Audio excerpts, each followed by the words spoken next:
C'est fou, vous savez, comme une vie entière peut basculer en l'espace d'un mot. Un seul mot, prononcé à voix basse, et tout ce que je croyais solide, tout ce que j'avais construit avec tant de soin, s'est effondré. C'était il y a quelques semaines à peine au marché des Capucins à Lyon. Une journée comme les autres, du moins, c'est ce que je pensais. Aujourd'hui, je me retrouve assise là, dans cet appartement qui n'est pas le nôtre, avec papa alité et tout un monde qui s'est mis à hurler autour de nous. Comment en sommes-nous arrivés là? C'est une longue histoire. Enfin, je crois. Ma mémoire me joue des tours ces derniers temps, comme si le choc avait tout chamboulé. Je me souviens de ce matin-là, même si les détails exacts étaient-ce des carottes ou des poireaux que papa voulait absolument. Peu importe. Ce qui compte, c'est ce silence étrange qui est tombé sur le marché. Un silence pesant que même les marchands de poissons, habituellement si bruyants, ont respecté. C'était subtil. Une tension dans l'air, comme juste avant d'un orage. J'avais les yeux rivés sur une pomme un peu trop mûre, essayant de calculer si elle ferait encore l'affaire pour une compote, quand j'ai senti la main de papa se serrer autour de mon bras. Il s'est figé, littéralement. Papa, qui depuis des années ne se déplaçait qu'avec des gestes lents, calculés, était là, immobile. Je l'ai appelé plusieurs fois, mais il ne répondait pas. Son regard n'était pas vague, comme quand la fatigue ou l'âge le rattrapait.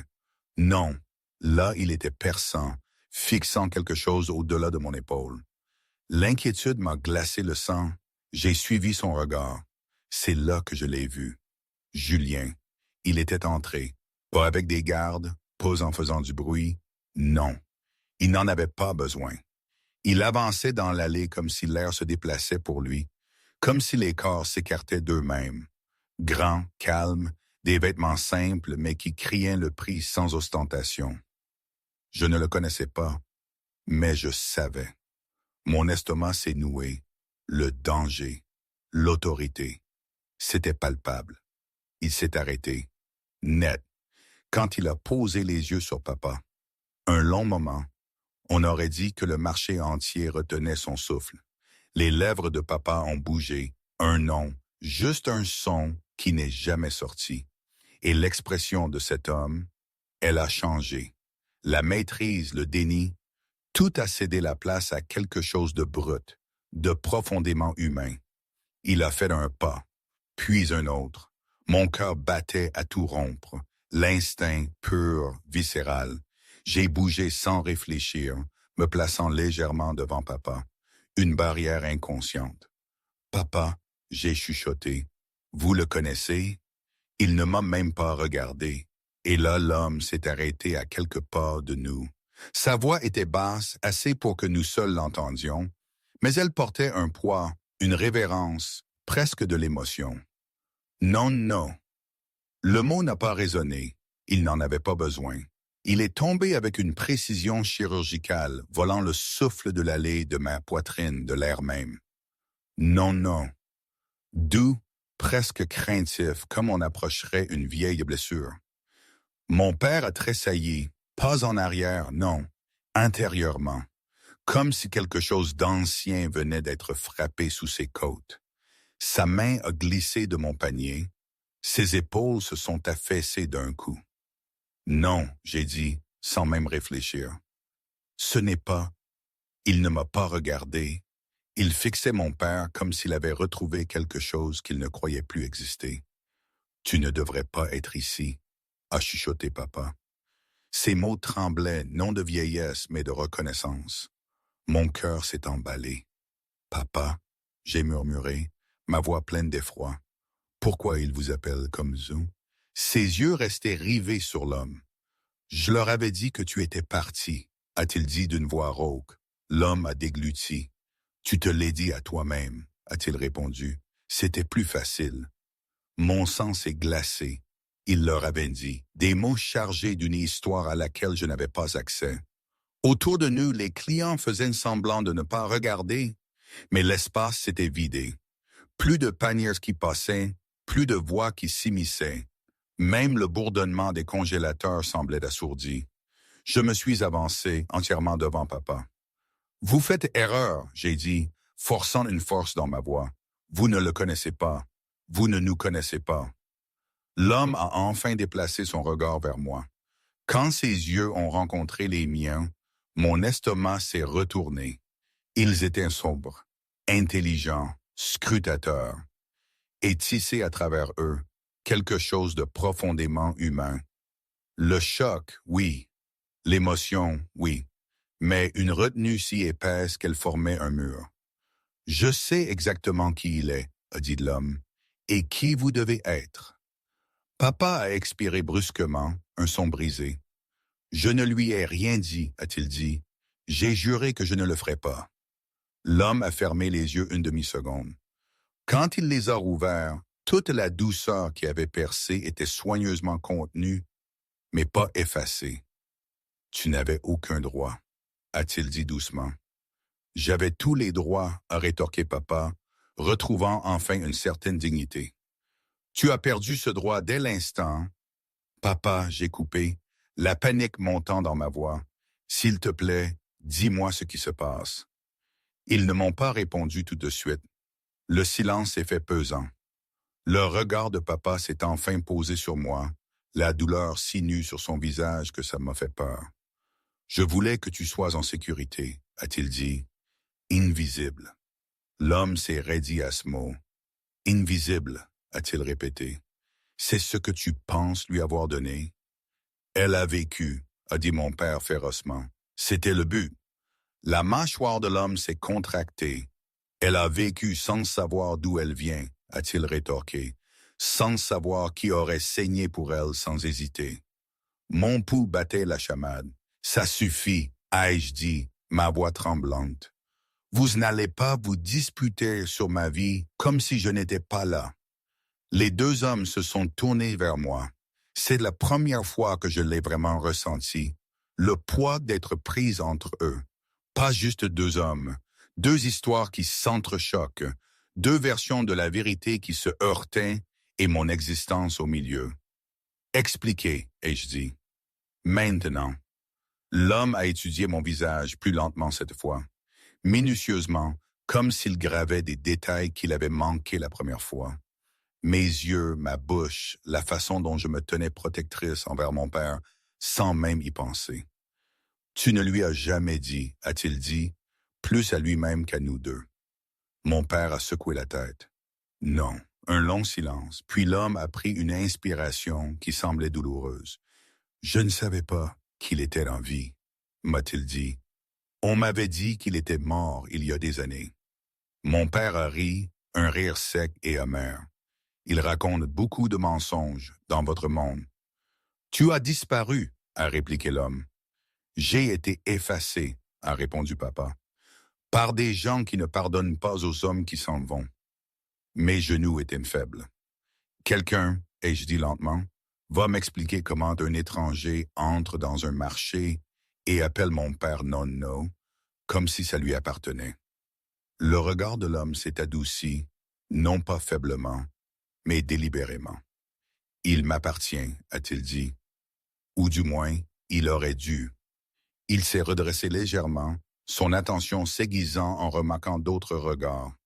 Pas juste des civils. La sécurité à l'entrée. Des hommes qui faisaient semblant de ne pas te regarder, mais qui le faisaient absolument. Ce n'est pas le lieu, a-t-il dit doucement. Mon père s'est raidi. Non, a-t-il dit, tu ne l'emmènes nulle part. L'homme a levé une main, non pas en menace, mais en signe de retenue. Je ne suis pas là pour prendre, a-t-il dit. Je suis là parce que je viens de retrouver quelque chose que je croyais avoir perdu pour toujours. Ses yeux sont revenus vers moi. Et puis, il a ajouté doucement. Le mot que j'ai dit n'était pas une erreur. Non, non. La grenade continuait de tic-tac, et soudain, j'ai su, avec une certitude douloureuse, que tout ce qui avait été caché de ma vie n'était pas fini. Commentaire personnel de Marie, 30-60 secondes. Attendez, là, il faut que je fasse une petite pause, parce que, honnêtement, toute cette situation, le marché, mon père et ce type qui apparaît de nulle part en l'appelant non, c'était complètement absurde, non? Je veux dire, J'avais passé toute ma vie à croire qu'on était juste ordinaire, anonyme. Et d'un coup, ce mec dont l'aura suffisait à faire taire un marché entier se révèle être lié à nous. C'est le genre de scénario que tu vois dans les films à la télé, pas dans ta propre cuisine entre deux piles de linge.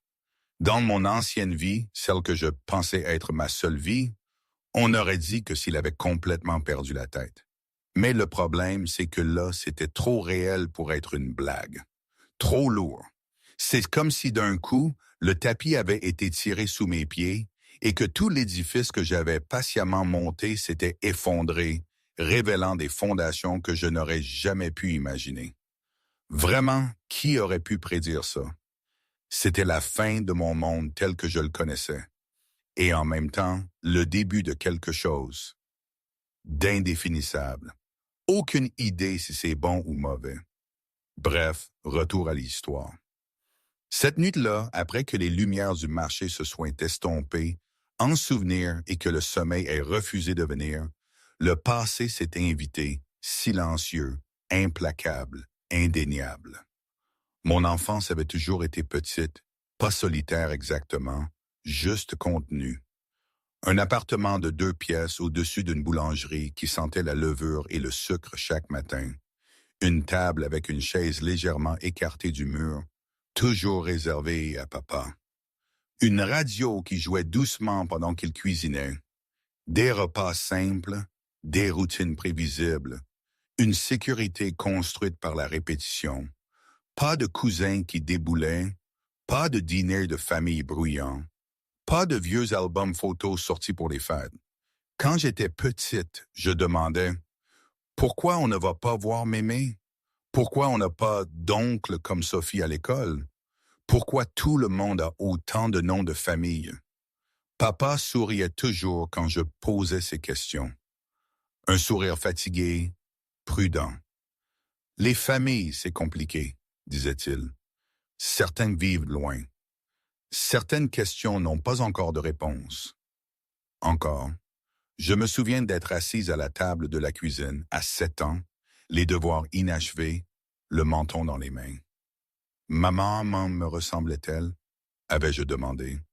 Le sourire avait disparu alors. Papa était devenu très calme, comme si quelqu'un l'avait transformé en pierre. Elle était belle, avait-il dit finalement. Trop belle pour le monde d'où elle venait. Cette réponse ne m'avait pas satisfaite. Même alors, j'avais su qu'elle était incomplète. Où est-elle allée? Il avait regardé par la fenêtre, pas moi. Elle est partie parce que c'était plus sûr. Plus sûr, ce mot m'avait suivi toute mon enfance comme une ombre. Il expliquait pourquoi nous déménagions souvent, pourquoi il ne me laissait jamais dormir chez des amis, pourquoi il tressaillait au bruit de voitures inconnues qui stationnaient trop longtemps devant notre immeuble, pourquoi il changeait de numéro de téléphone comme certains changent de veste. Cela expliquait la peur, mais pas le silence. Il n'y avait jamais eu de photo de ma mère. Pas une seule. Aucun souvenir, aucun bijou, aucune histoire au-delà de vagues fragments. Elle chantait en cuisinant. Elle aimait la mer. Elle était courageuse. Courageuse au point de disparaître, apparemment. En grandissant, les questions s'étaient affûtées, devenues plus difficiles à esquiver. Était-elle mariée avec toi? Est-elle morte? Nous a-t-elle abandonnés? La dernière question avait fendu quelque chose en lui. Papa avait posé le couteau qu'il tenait si soigneusement qu'il n'avait même pas fait de bruit.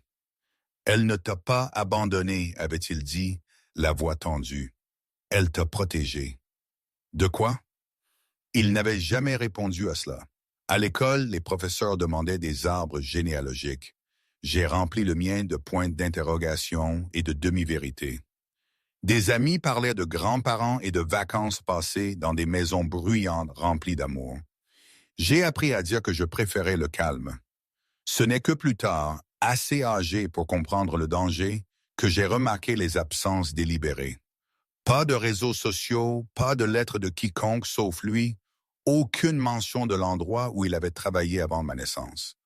Pas d'amis de cette époque. Comme si notre vie avait commencé avec mon premier souffle et que tout ce qui précédait avait été délibérément effacé. Je me souviens clairement d'une nuit. J'avais 15 ans, je crois. J'étais rentré tard d'un exposé et j'avais trouvé papa assis à la table dans le noir, une seule lampe allumée, un verre de quelque chose intact devant lui. Il avait une échymose sur les phalanges, fraîche.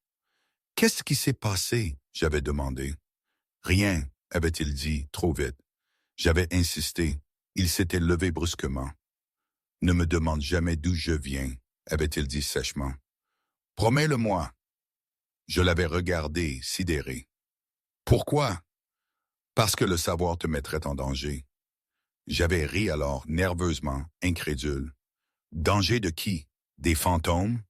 Il m'avait agrippé les épaules trop fort et m'avait regardé comme s'il était terrifié de me perdre. Des hommes qui ne pardonnent pas, avait-il dit, d'un sang qui n'oublie pas. Je ne l'avais plus jamais vu comme ça, jusqu'au marché, jusqu'à ce mot unique, non, non, qui avait dénudé des décennies de silence prudent. Maintenant, allongé dans le noir, la vérité s'imprimait en moi de tous les côtés. Il n'y avait pas eu de famille élargie parce qu'ils n'étaient pas partis. Ils étaient interdits. Ma mère n'avait pas disparu parce qu'elle le voulait. Elle avait été enlevée, cachée, protégée ou effacée. Et mon père ne m'avait pas élevé dans une petite vie parce qu'il manquait d'ambition. Il avait volontairement rétréci le monde autour de moi pour me rendre invisible, pour me garder en vie. Et maintenant, ce monde m'avait retrouvé quand même. J'ai appris son nom comme les gens l'apprenaient toujours. Pas de lui, mais par la façon dont la ville a réagi après. Le lendemain matin, le marché était différent. Les mêmes marchands, les mêmes odeurs, la même pierre fissurée sous mes chaussures. Mais les conversations s'interrompaient quand je passais. Les gens jetaient un coup d'œil puis détournaient les yeux trop vite. Un poissonnier qui plaisantait avec papa depuis des années est soudain devenu formel. La femme de la boulangerie a compté la monnaie 2 fois, les mains tremblantes. Papa l'avait remarqué aussi. Il n'a rien dit au début. Il a juste gardé sa main sur la mienne pendant que nous marchions, sa prise plus ferme que d'habitude, comme s'il craignait que je ne disparaisse s'il la relâchait. Ce n'est qu'en rentrant à la maison, la porte fermée derrière nous, verrouillée, boulonnée, sécurisée, qu'il a enfin parlé. « Tu n'aurais pas dû être là », a-t-il dit doucement. « Au marché ?» ai-je demandé. « Papa, c'est notre vie. » Ses épaules se sont affaissées. « C'était sûr », a-t-il murmuré. « Longtemps. J'ai croisé les bras, la colère montant sous la peur. Tu continues à dire ça comme si la sécurité avait une date de péremption. » Il n'a pas répondu. Au lieu de cela, il est allé au petit placard au-dessus de l'évier, celui que je n'avais jamais ouvert parce qu'il ne l'utilisait jamais, et en a sorti un vieux téléphone. Pas un smartphone, pas moderne, cicatrisé par l'usage. Il l'a regardé comme s'il allait le mordre. « Ils savent maintenant, a-t-il dit. »« Qui sont-ils » ai-je demandé. « Et qui était cet homme ?» Mon père a fermé les yeux. Sa voix, quand elle est venue, portait le poids de quelque chose d'inébranlable. « Son nom, a-t-il dit, est prononcé avec prudence dans cette ville. J'ai ri une fois, un rire sec et incrédule. Ce n'est pas une réponse. C'est la seule qui compte, a-t-il répliqué, parce que quand les gens le prononcent, les portes s'ouvrent, se ferment ou disparaissent entièrement. Mon pouls s'est accéléré. Papa, il a finalement rencontré mes yeux. Ce n'est pas un homme d'affaires, a-t-il dit. Pas vraiment. Ce n'est pas un politicien, mais les politiciens répondent à ses appels. Ce n'est pas un roi, mais des rois l'écouteraient. Ce rire est mort dans ma gorge. Tu es en train de dire qu'il est... Oui, a dit mon père. Et pire, je me suis affalé sur la chaise. Un chef de la mafia. L'expression me semblait cinématographique, irréelle, quelque chose qui appartenait aux journaux et aux légendes chuchotées, pas dans l'allée où j'achetais des tomates. Et vous, ai-je chuchoté, vous le connaissez. La bouche de mon père s'est serrée. Je l'ai élevé. La pièce a basculé. Quoi? Pas comme un fils, a-t-il dit rapidement, comme s'il anticipait ma répulsion, mais comme quelque chose de très proche. J'étais là avant le pouvoir, avant le sang, avant que la ville ne craigne son nom. Je lui ai appris la discipline, la loyauté, ce que cela signifiait de protéger sa famille. Mon cœur battait. Vous l'avez aidé à devenir ce qu'il est. Mon père a hoché la tête. Et quand j'ai réalisé ce qu'il deviendrait, je suis parti. Je me suis levé brusquement. Vous êtes parti de ça et vous ne m'avez jamais rien dit. J'ai fui, a-t-il corrigé doucement. Avec vous, pour vous. Votre mère? Sa voix a chancelé. Elle a su la première. Elle a toujours su. Quelque chose a cliqué douloureusement. Ma mère était liée aussi, ai-je dit. Oui. Comment? Il a dégluti. Elle est née dedans. Le silence s'est étiré. Toute ma vie, ai-je dit lentement. Vous m'avez dit que nous étions seuls. Il m'a regardé, la dévastation dans les yeux. Nous nous cachions, a-t-il dit. Il y a une différence. Un coup à la porte les a fait tous deux figés. Pas bruyants, pas agressifs, mesurés. 3 coups espacés. Mon sang s'est transformé en glace. Mon père a bougé instinctivement, se positionnant entre moi et la porte. Le vieil homme qui avait du mal avec les escaliers se tenait soudain plus droit, plus stable, comme quelqu'un qui se souvenait comment être dangereux. Un autre coup, plus doux cette fois. Je sais que vous êtes éveillé. Est venue la voix de l'autre côté. Je l'ai reconnue instantanément. Calme, contrôlée, sans hâte. Le genre de voix qui ne se pressait pas parce qu'elle n'en avait jamais besoin. Mon père a fermé les yeux. Tu n'aurais pas dû dire ce mot, a-t-il marmonné. Passe ici. Je n'avais pas prévu, a répondu l'homme. Mais ensuite, je l'ai vu. Mon estomac s'est serré. Elle ne vous appartient pas, a dit mon père férocement. Non, a concédé l'homme. Elle ne m'appartient pas. Pause. Elle appartient à la lignée que vous avez tenté d'effacer. La main de mon père s'est serrée en un point. Vous n'allez pas la réclamer. La voix de l'autre côté a baissé légèrement. Je ne suis pas là pour la réclamer, a-t-il dit. Je suis là parce que quand un homme réalise que son passé est encore en vie, il y prête attention. Mon père m'a regardé alors, quelque chose comme des excuses perçant des décennies de résolution. Il sait qui tu es maintenant, a-t-il dit doucement. Et cette ville n'oublie pas le sang. La vérité s'est déposée sur moi comme un linceul. L'homme du marché n'avait pas reconnu mon père par hasard. Il n'avait pas parlé par nostalgie. Ce mot unique, non-no, avait exposé quelque chose de fondamental. Une lignée que la ville se souvenait, un lien tissé profondément dans ses os. Et moi, ordinaire, invisible, prudente, j'étais au centre. La vérité n'est pas arrivée en douceur. Elle ne s'est pas déployée avec cérémonie ou un rythme mesuré. Elle a craqué, nette et dentelée, fendant tout ce que je croyais comprendre de ma vie. Mon père s'est assis lourdement à la table, soudain l'âge le rattrapant. Pas l'homme qui avait marché des kilomètres avec moi à travers les marchés, qui avait porté des caisses et des fardeaux sans se plaindre, mais un vieil homme qui avait tenu une porte fermée pendant des décennies et qui était enfin trop fatigué pour la garder close. Je ne l'ai pas élevé en douceur, a-t-il dit doucement, mais je l'ai élevé pour qu'il survive. Je me tenais en face de lui, les bras croisés si fort que mes doigts me faisaient mal. Vous continuez à dire « il », ai-je dit, comme si ce n'était pas le monstre dont tout le monde chuchote. Mon père a levé la tête. « Les monstres ne naissent pas », a-t-il dit. « Ils sont dressés, acculés ou orphelins. » Ça m'a arrêté. « C'était un garçon quand je l'ai rencontré », a continué mon père. « Trop intelligent, trop en colère, pourtant déjà le chagrin. Il ne savait pas comment s'en défaire. Les hommes autour de lui voyaient du potentiel. Je voyais du danger. « Vous l'avez choisi », ai-je dit. « Je l'ai protégé », a corrigé mon père. « Il y a une différence. » Ma poitrine s'est serrée. « Plus que vous ne m'avez protégé ?» Les mots ont glissé avant que je ne puisse les retenir. Le regret a traversé son visage instantanément. Je t'ai protégé de lui, a-t-il dit, de ce qu'il allait devenir. Le silence s'est étiré. Il a été élevé dans le sang, a poursuivi mon père, mais pas sans conseil.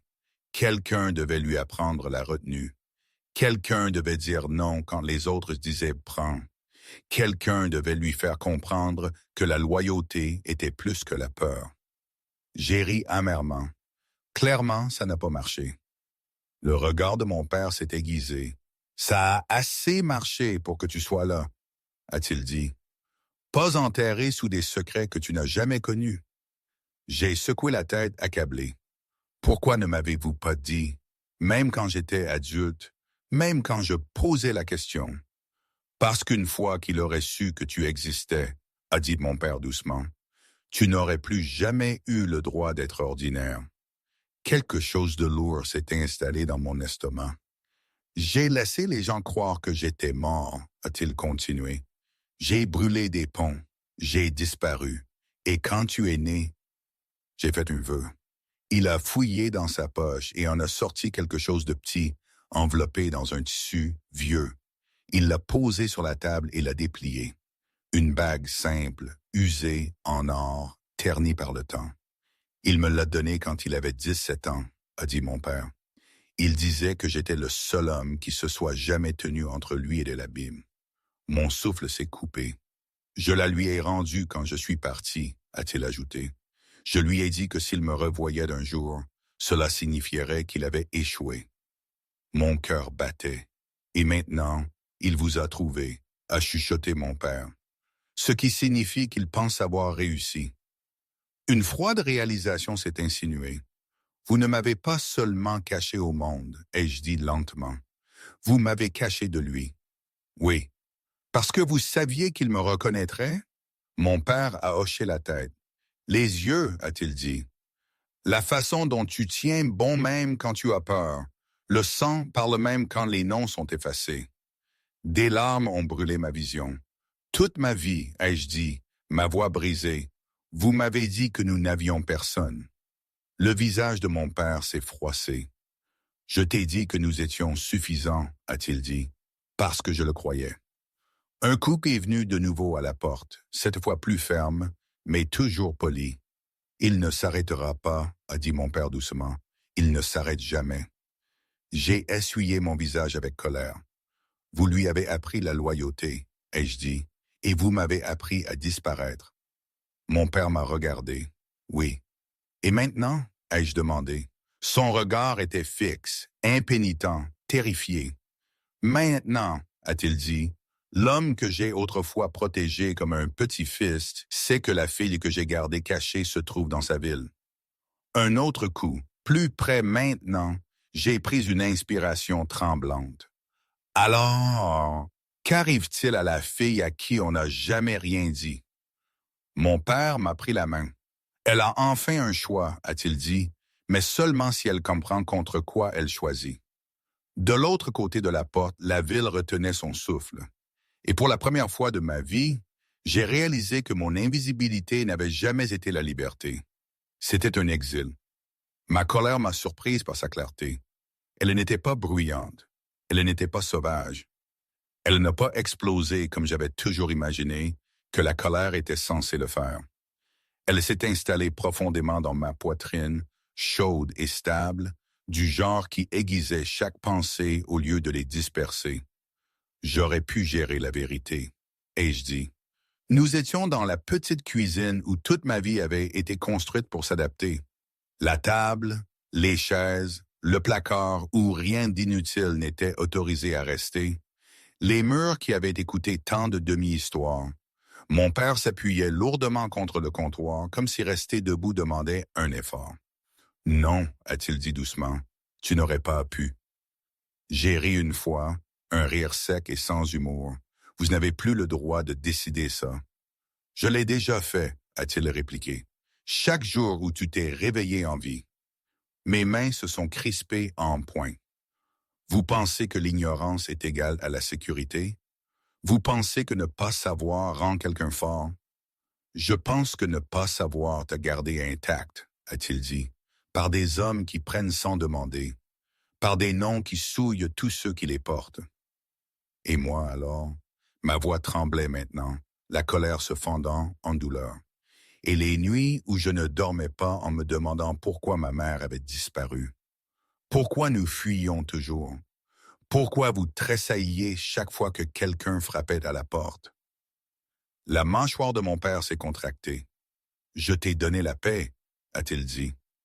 Vous m'avez donné la peur sans contexte, ai-je répliqué. Vous m'avez donné une vie où j'étais constamment sur mes gardes pour quelque chose que je ne comprenais pas. Savez-vous ce que ça fait à un enfant? Ses yeux ont brillé. Oui, a-t-il dit, je l'ai vu arriver. Le silence s'est abattu entre nous, lourd de tout ce qui n'avait pas été dit. Vous m'avez rendue petite, ai-je continué, ma voix plus basse maintenant. Vous m'avez appris à disparaître, à rester silencieuse, à ne jamais vouloir plus. Et je pensais que c'était de l'amour. C'en était, a-t-il dit immédiatement. J'ai secoué la tête. L'amour ne signifie pas effacer quelqu'un. Ses épaules se sont affaissées. Si, quand le monde aurait utilisé ton existence comme levier, a-t-il chuchoté, les mots ont frappé plus fort qu'un cri n'aurait jamais pu le faire. Il t'aurait utilisé, a-t-il poursuivi, pour me contrôler, pour le contrôler lui. Le pouvoir attire les parasites. Et les enfants sont l'arme la plus facile. Mon estomac s'est serré. Alors vous avez choisi la solitude pour moi, ai-je dit. Vous avez choisi l'absence. J'ai choisi la respiration, a-t-il répliqué. La tienne. Les larmes ont brouillé ma vision. Vous avez décidé toute ma vie basée sur la peur, ai-je dit. Et jamais une seule fois vous n'avez pensé que je méritais de choisir différemment. Mon père s'est éloigné du comptoir, s'approchant malgré le tremblement de ses mains. Si, a-t-il dit doucement, chaque année, j'ai choisi ta sécurité plutôt que ta colère. Je me suis détourné, pressant mes paumes contre la table, tandis que mes épaules tremblaient. J'aurais pu être plus, ai-je chuchoté. J'aurais pu savoir d'où je venais. Mon père a posé une main sur mon dos. Non pas pour peu me retenir, juste là. Et tu aurais pu être chassé, a-t-il dit. Tu aurais pu être catalogué, surveillé et utilisé comme une pièce d'échec avant même de savoir lire. J'ai ri faiblement à travers les larmes. Alors à la place, j'ai vécu une demi-vie. Non, a-t-il corrigé. Tu as vécu une vie entière, juste une vie tranquille. Je me suis redressé, essuyant mon visage. Je ne suis pas tranquille, ai-je dit. Il a souri tristement. Je sais. Mon regard s'est durci. Vous l'avez aimé comme un petit-fils, et vous m'avez aimé comme un bouclier. Savez-vous à quel point c'est injuste? Je sais exactement à quel point c'est injuste, a-t-il répliqué. C'est pourquoi j'ai accepté le coup. Un autre coup a retenti dans l'appartement. Plus près maintenant, plus ferme. Mon père a regardé vers la porte. Il ne partira pas, a-t-il dit. Le pouvoir ne recule pas une fois qu'il reconnaît le sang. Ma colère a éclaté de nouveau, pas contre l'homme dehors, contre les choix faits bien avant qu'il n'arrive. Vous ne m'avez pas seulement maintenu dans l'ignorance, ai-je dit doucement. Vous m'avez rendu vulnérable à ce moment, à lui. Mon père a rencontré mon regard, et pourtant, a-t-il dit, tu es debout, tu es intact, tu n'as pas peur de lui. J'ai hésité. Je n'avais pas peur de lui. J'avais peur de ce que l'aimer pourrait coûter. Je ne t'ai pas protégé parce que je ne t'aimais pas assez pour te dire la vérité, a dit mon père.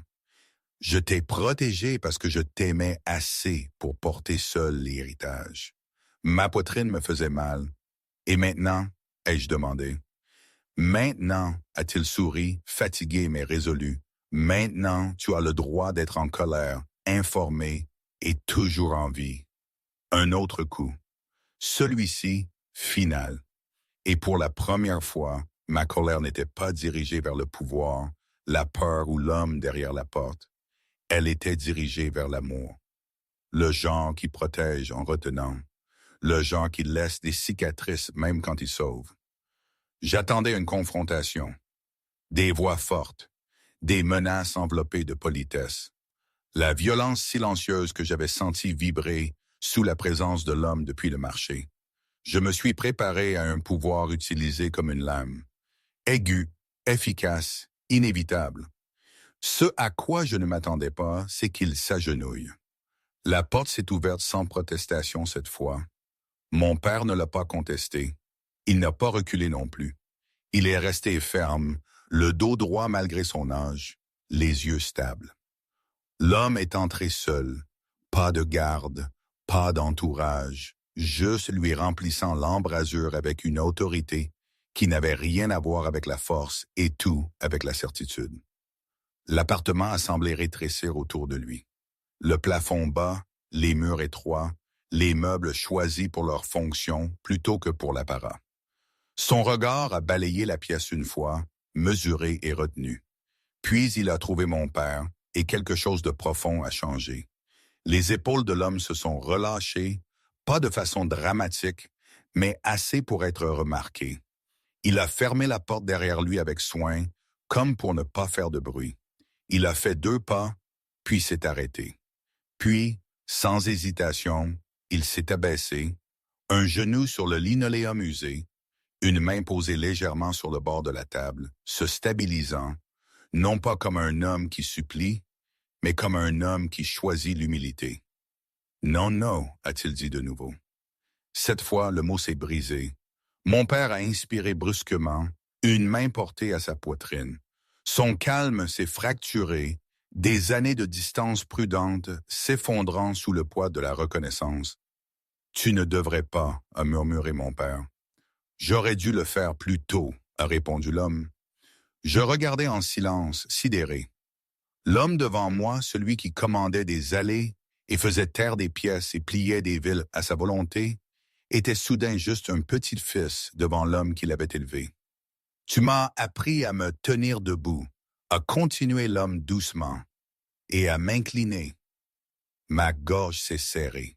« Je t'ai appris à partir », a dit mon père, « et tu n'es pas parti. » L'homme a levé les yeux alors, les yeux brûlants, non pas de menace, mais d'émotion retenue. « Tu m'as appris la retenue », a-t-il corrigé. J'ai échoué d'autres manières, pas celle-là. La pièce était chargée, mais pas de danger, d'histoire. Mon père a expiré lentement, ses épaules s'affaissant enfin. « Je ne pensais pas que tu me reconnaîtrais, » a-t-il dit. « Pas après tout ça. »« Il n'y a pas un homme vivant qui pourrait t'oublier, » a répondu l'homme sans hésitation.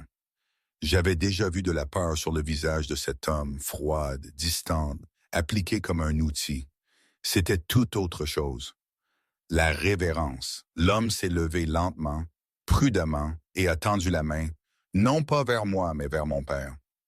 Il lui a serré l'avant-bras avec respect, le stabilisant. « Tu as l'air fatigué », a-t-il dit doucement. Mon père a laissé échapper un petit rire. « Tu dis toujours ça, parce que c'est toujours vrai. » Je regardais l'échange comme une étrangère qui observe une légende dont elle avait été exclue. « C'est ça l'homme que tout le monde craint, » pensais-je incrédule. Il a finalement tourné son attention vers moi. Sans hâte, sans être menaçant, il a incliné légèrement la tête, un geste de respect, pas de domination. « Vous lui ressemblez, » a-t-il dit. Ma poitrine s'est serrée. « Ma mère », ai-je dit d'une voix sèche. Il a hoché la tête. « Elle portait sa force tranquillement », a-t-il répliqué. « Vous aussi. » Je ne l'ai pas remercié. Je ne faisais pas confiance aux compliments des hommes comme lui. Mais je ne pouvais pas nier la dissonance qui me torturait, le contraste entre les rumeurs que j'avais absorbées au fil des ans et l'homme agenouillé sur le sol de ma cuisine, s'abaissant pour mon père sans hésitation. « Vous avez eu raison de la protéger », a-t-il dit doucement, se retournant vers mon père. « Même de moi. » Mon père s'est raidi. « Romantisez pas ma peur. »« Je ne le fais pas, » a dit l'homme. « Je l'honore. Vous avez choisi la distance parce que vous l'aimiez et parce que vous saviez que m'aimer était dangereux. » La mâchoire de mon père s'est contractée. « Ça l'est toujours. » Le regard de l'homme a glissé brièvement vers moi, puis est revenu. Oui, a-t-il concédé, mais le danger n'annule pas la dévotion. Les mots ont coulé profondément. J'avais construit ma compréhension du pouvoir autour de la peur, de la cruauté, des dégâts. Cet homme était en train de le recadrer devant moi, ne niant pas l'obscurité, mais la portant à côté d'autres choses. La loyauté, la responsabilité, la mémoire. Quand il s'est finalement redressé complètement, retrouvant la hauteur qui faisait reculer les autres instinctivement, je n'y ai plus vu de menace. J'y ai vu un fardeau. Vous l'avez gardé invisible, a-t-il dit doucement à mon père. Non pas parce que vous aviez honte, mais parce que vous protégiez une lumière que ce monde obscurcit rapidement. Les yeux de mon père se sont remplis de larmes. Je le referai, a-t-il dit. Moi aussi, a répliqué l'homme sans hésitation. J'ai dégluti difficilement. À ce moment, quelque chose de fondamental a basculé. J'ai réalisé que le pouvoir ne rugissait pas toujours. Parfois, il s'agenouillait, et la loyauté n'était pas toujours bruyante. Parfois, elle survivait à des décennies de silence, attendant le moment où elle serait enfin autorisée à parler de nouveau. Ce soir-là, la ville a su. Pas ouvertement, pas dans les gros titres ou les cris, mais de la manière dont le pouvoir se déplace toujours. Par des pauses, des silences, des regards tenus une seconde de trop. Par des téléphones levés et baissés. Par des noms prononcés doucement là où les murs écoutaient. De vieux noms, des noms qui avaient autrefois signifié des dettes de sang et des traves, des frontières et des enterrements, des noms qui n'étaient jamais censés refaire surface. Je l'ai senti avant de le comprendre. Ça a commencé avec le marché en bas qui a fermé tôt, les volets de métallique claquant des heures avant le coucher du soleil, avec le propriétaire évitant mes yeux quand je passais, son bavardage habituel remplacé par un hochement de tête raide. Avec la voisine qui habitait en face depuis 2 ans, prétendant soudainement ne pas être chez elle. L'invisibilité avait été mon armure, et elle venait de voler en éclats. Mon père l'avait remarqué aussi. La façon dont ses doigts se serraient autour de sa canne quand une voiture restait trop longtemps au ralenti devant l'immeuble. La façon dont il se positionnait légèrement devant moi sans y penser. Mémoire musculaire d'une vie passée qu'il avait enterrée mais jamais oubliée. Ils savent, a-t-il dit doucement. Je n'ai pas demandé qui. Je me suis assise à la petite table de la cuisine, les mains autour d'une tasse de thé refroidi, mon esprit courant à travers la vie fragile que j'avais construite. Les matins d'école, les courses budgétisées au centime près, les petites routines qui rendaient la survie presque sûre. Cette sécurité avait disparu. L'homme est revenu après la tombée de la nuit. Pas de façon dramatique, pas de sirène, pas de spectacle. Mais cette fois, il n'était pas seul. Je n'ai pas vu de garde. Je les ai sentis. L'immeuble était différent, comme si les murs eux-mêmes retenaient leur souffle. Il se tenait près de la fenêtre, téléphone pressé contre son oreille, voix basse et contrôlée. Oui, a-t-il dit. Le nom a refait surface, une pause. Non, pas publiquement. Une autre pause plus longue. Ce qui signifie qu'il demande déjà pourquoi. Je me suis serré dans mes bras, soudainement froide. Il a terminé l'appel et s'est tourné vers moi. Ils se souviendront de votre père, a-t-il dit sans détour, et ils se souviendront de ce qu'il a représenté. Mon estomac s'est retourné. Et moi, ai-je demandé. Sa mâchoire s'est contractée. Vous êtes un levier qu'il n'attendait pas. Les mots sont tombés comme de la glace. Je me suis levé brusquement. Non, je n'ai pas accepté ça. Je n'ai pas choisi. Je sais, a-t-il dit immédiatement, plus doux que je ne m'y attendais. Et c'est le problème. Je l'ai fixé. Vous avez dit que vous ne vouliez pas faire partie de ma vie. Je voulais vous protéger, a-t-il corrigé. La distance était une protection. Le silence était une protection. Alors pourquoi est-ce que tout s'effondre? Ai-je exigé. Parce que le silence a été brisé. Quelque part à travers la ville, des hommes qui avaient enterré des rancunes les déterraient. Des hommes qui avaient perdu des frères, des fils, du territoire. Des hommes qui avaient juré vengeance et avaient ensuite été contraints par les circonstances ou la peur de laisser tomber. Jusqu'à maintenant. Parce que le sang qui réapparaissait changeait les équations. Parce que la famille était un point de pression. Ma vie tranquille, mon anonymat, mon néant soigneusement entretenu était soudain sous les projecteurs. Un test. Vous devez partir, ai-je dit, ma voix tremblante. Vous deux. Je me fiche de l'endroit. Emmenez le danger avec vous. Il n'a pas discuté, mais il n'a pas bougé non plus. Si je pars, a-t-il dit calmement, ils supposeront que c'est parce que j'ai peur. Et la peur invite l'attaque. J'ai ri amèrement. Et qu'alors, vous restez et les laissez vous encercler? Non, a-t-il dit. Je reste et je leur fais comprendre qu'il y a des limites qu'ils ne franchissent pas. Mon père a parlé alors, sa voix stable malgré le tremblement de ses mains. Ils ne se soucieront pas des limites, a-t-il dit. Ils se soucieront de la pression. L'homme a hoché la tête. Oui, a-t-il concédé. C'est pourquoi ils ne la toucheront pas. J'ai regardé entre eux. Vous dites ça comme si c'était une certitude. Ça l'est, a-t-il répliqué, parce que vous toucher signifierait déclarer la guerre. Le mot m'a glacé le sang. La guerre. Ma vie n'était pas censée être un champ de bataille. J'ai reculé, le cœur battant. Je n'ai pas demandé à être le levier de qui que ce soit. Je n'ai pas demandé à être lié à... Je sais, a-t-il dit de nouveau, plus fermement cette fois, et je ne laisserai pas mon passé vous consumer. Comment? Ai-je chuchoté. Il a rencontré mon regard sans ciller, en leur rappelant que certaines dettes sont fatales à recouvrer. Dehors, une portière de voiture a claqué. Des voix ont murmuré.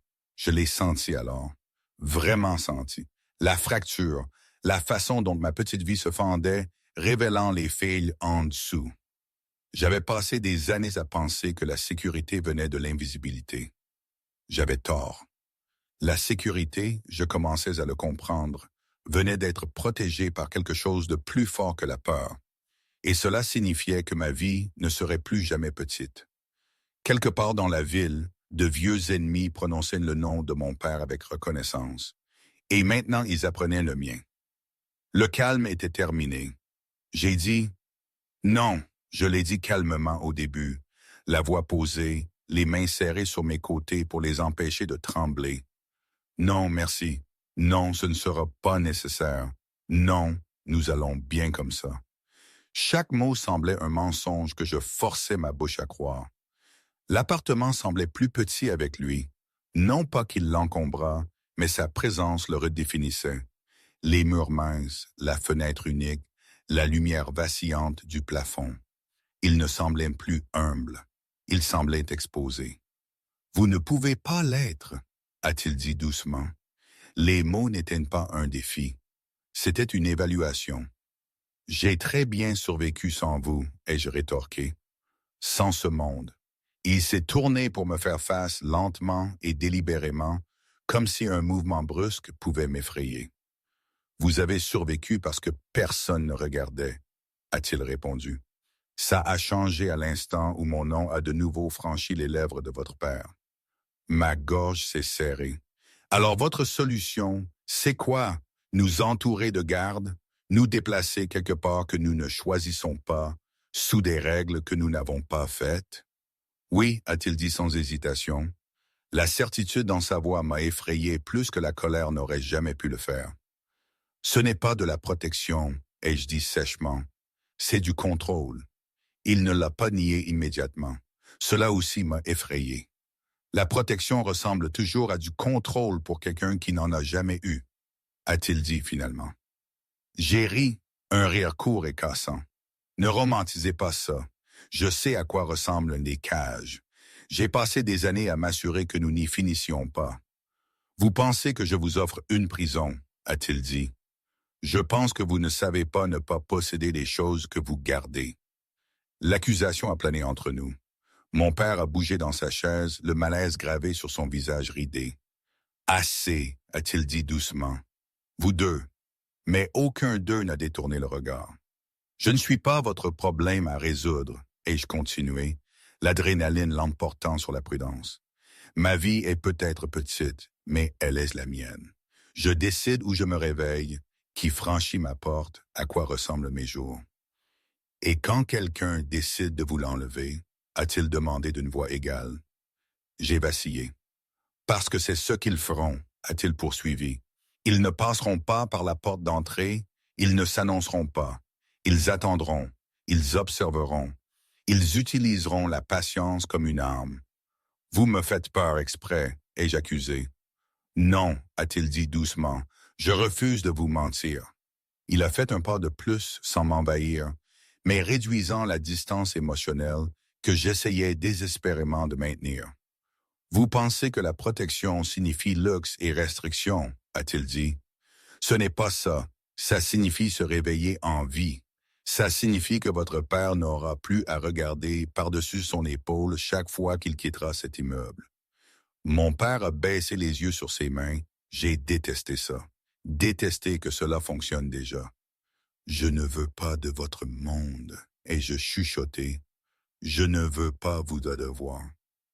Ses yeux se sont assombris, non pas de colère, mais de quelque chose de plus lourd.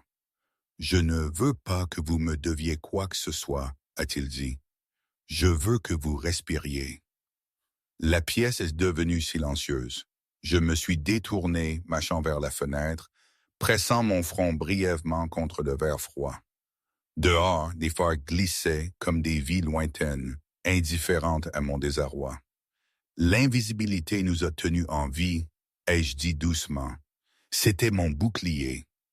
Et maintenant, elle a disparu, a-t-il répondu. Que vous acceptiez mon aide ou non.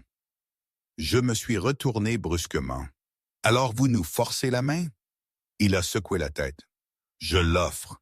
Vous décidez d'accepter la réalité. Mon père a finalement reparlé, la voix fatiguée mais ferme. Si tu restes ici, m'a-t-il dit, ils te trouveront. Je l'ai regardé, la trahison et la peur se heurtant. Vous prenez son parti. Je prends des vies, a-t-il répliqué doucement. La vôtre, les larmes brûlaient derrière mes yeux. J'ai refusé de les laisser couler. Que signifie réellement votre protection? Ai-je demandé enfin, la voix tendue. Il n'a pas pressé sa réponse. Cela signifie une résidence sécurisée qui n'est pas évidente, a-t-il dit. Cela signifie un mouvement contrôlé jusqu'à ce que la ville oublie votre nom. Cela signifie que j'absorbe l'attention pour qu'elle ne se pose jamais sur vous. Et combien ça coûte? Ai-je demandé. Son regard s'est adouci légèrement. Ça vous coûte de me faire confiance pour ne pas transformer la sécurité en laisse. J'ai secoué la tête. Vous ne savez pas vous empêcher de retenir. C'est vrai, a-t-il admis. Mais je sais écouter. Je l'ai étudié alors. Pas la légende, pas le pouvoir, mais l'homme debout dans ma cuisine sombre, m'offrant un choix enveloppé de danger. Dans tous les cas, l'invisibilité avait disparu. Ce qui restait était une décision entre une peur que je comprenais et une protection que je ne comprenais pas. J'ai dégluti difficilement. Je ne disparaîtrai pas dans votre vie, ai-je dit. Pas encore. Si je parle avec vous, c'est à mes conditions. Un éclair de respect a traversé son visage.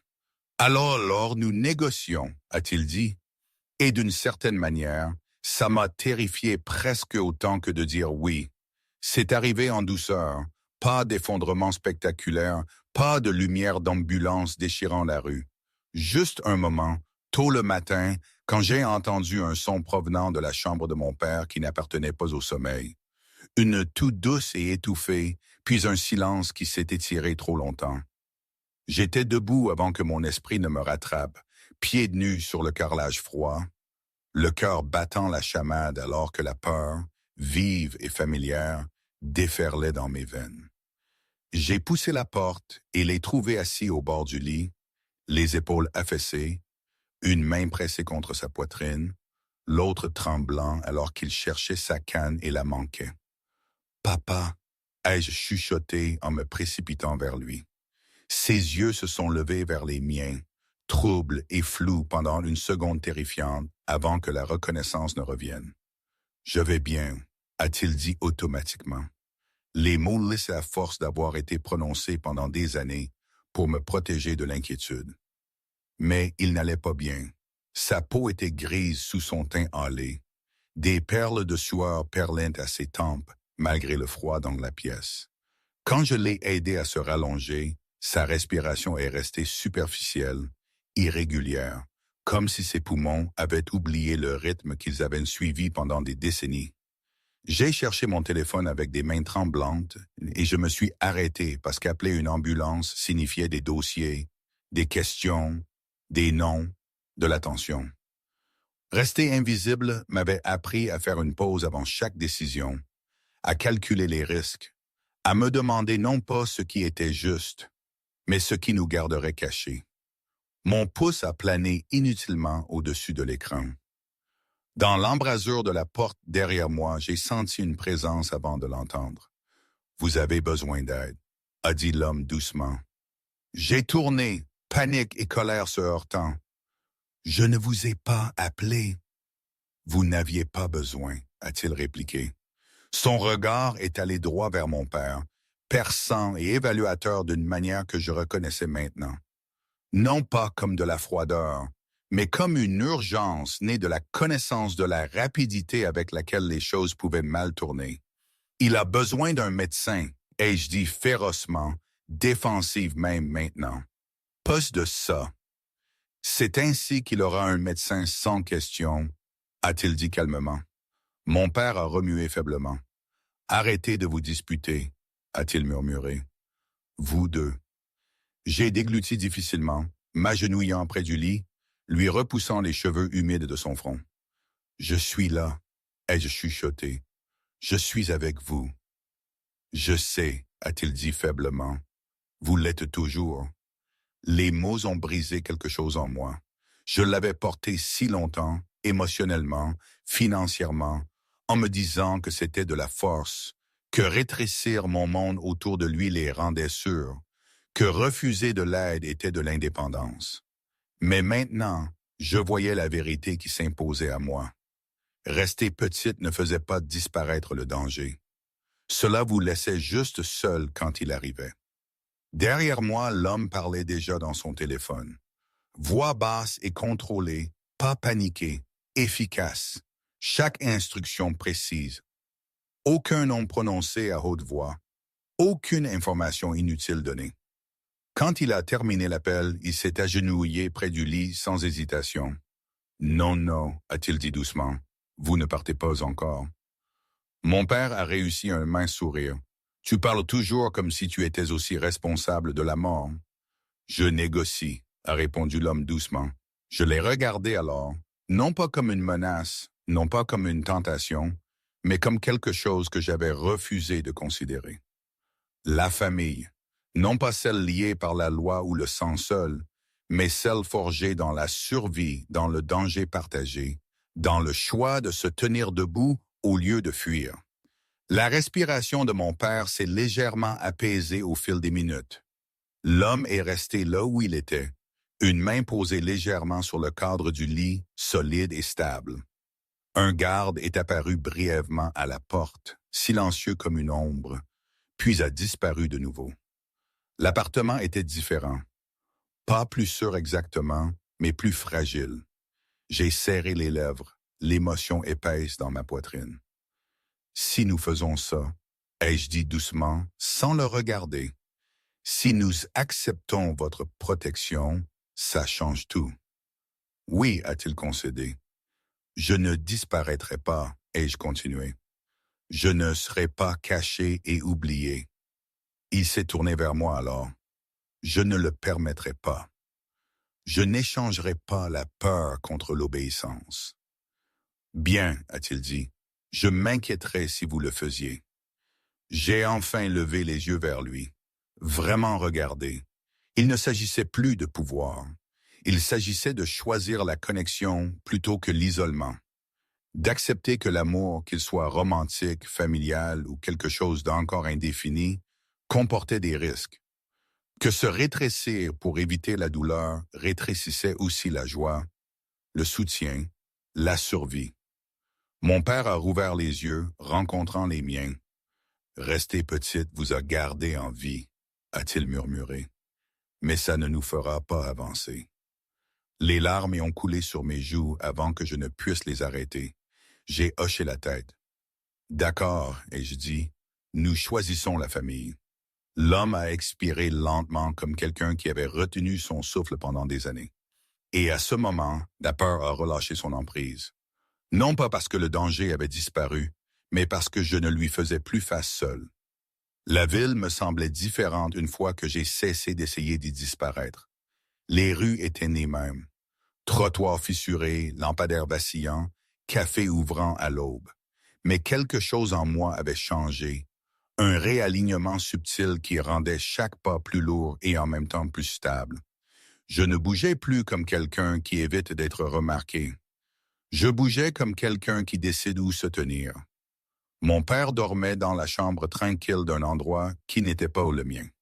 Pas encore, mais sûr d'une manière que mon appartement n'avait jamais été. L'équipement médical ronronnait doucement, discret mais présent, et une infirmière se déplaçait dans l'espace avec le genre d'efficacité calme qui témoignait d'une formation et d'une discrétion. Il semblait plus petit dans le lit d'hôpital, l'âge le rattrapant enfin, maintenant qu'il n'avait plus à fuir le passé. Je me suis assise à côté de lui, tenant sa main, mes doigts enroulés autour d'os qui m'avaient autrefois soulevé sans effort. J'ai réalisé alors combien de ma vie j'avais passé à penser que je portais tout le monde, alors qu'en vérité j'avais été porté bien plus longtemps que je ne l'avais compris. Tu as fait ce que tu as pu, ai-je chuchoté, incertaine s'il m'entendait. Tout. Je le croyais maintenant. Mon père ne m'avait pas volé un passé. Il m'avait protégé d'un passé qui exigeait un paiement en sang et en silence. Il avait choisi l'invisibilité pour moi parce que c'était le seul bouclier qu'il lui restait à offrir. Et pendant des années, cela avait fonctionné. Mais la sécurité construite sur un fil de rasoir ne pouvait durer si longtemps. L'homme se tenait près de la fenêtre, parlant doucement avec le médecin. Pas de voix forte, pas d'intimidation, juste des ressources déployées avec précision et retenue. Quand la conversation a pris fin, il a traversé la pièce et s'est arrêté à une distance respectueuse.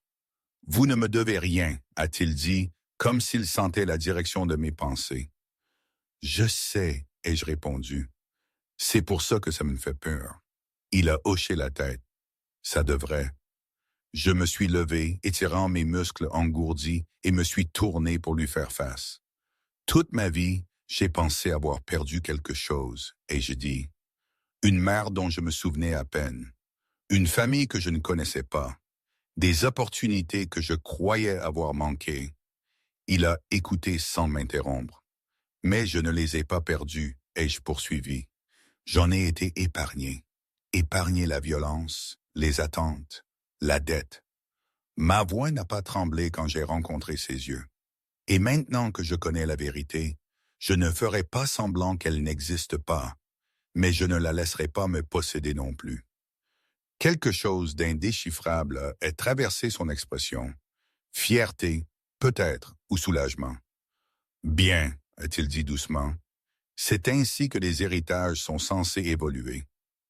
J'ai pris une inspiration, me stabilisant. J'accepterai la protection, ai-je dit. Pour l'instant, pas comme une reddition, mais comme une stratégie. Il a incliné la tête en signe d'acquiescement. Pas de triomphe. Mais je décide où nous vivons, ai-je ajouté. À quoi ressemblent les jours de mon père? Quel est mon travail? Qui je deviens? Convenu, a-t-il dit immédiatement. Et si à un moment donné, ai-je poursuivi, la voix ferme, j'ai l'impression que la sécurité se transforme en contrôle.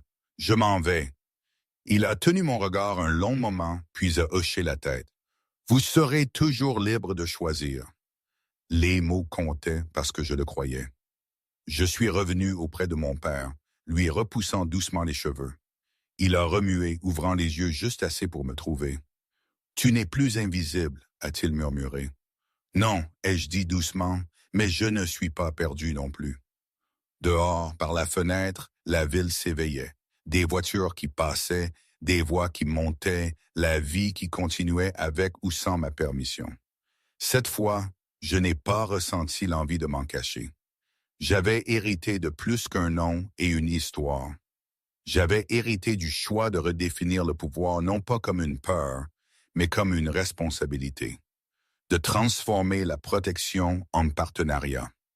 De prendre un héritage né dans l'ombre et de décider quelle partie, le cas échéant, méritait de survivre. Mon futur ne serait pas petit, mais il serait le mien. Et pour la première fois, je n'avais pas peur d'y entrer. Aujourd'hui, il y a des jours où je me dis que j'ai fait le bon choix, d'autres où je me demande si je n'ai pas vendu mon âme. Est-ce que ce nouveau monde est plus dangereux ou plus libre? Je ne sais pas et je crois que c'est ça le plus difficile. L'incertitude, le fait que je ne suis pas encore complètement marié. Je suis marié avec tout ce passé que je ne connaissais pas, marié avec cet homme à mes côtés. Marié et tout un monde qui s'est ouvert en grand. Mais bon, on apprend en marchant, pas vrai? Il paraît.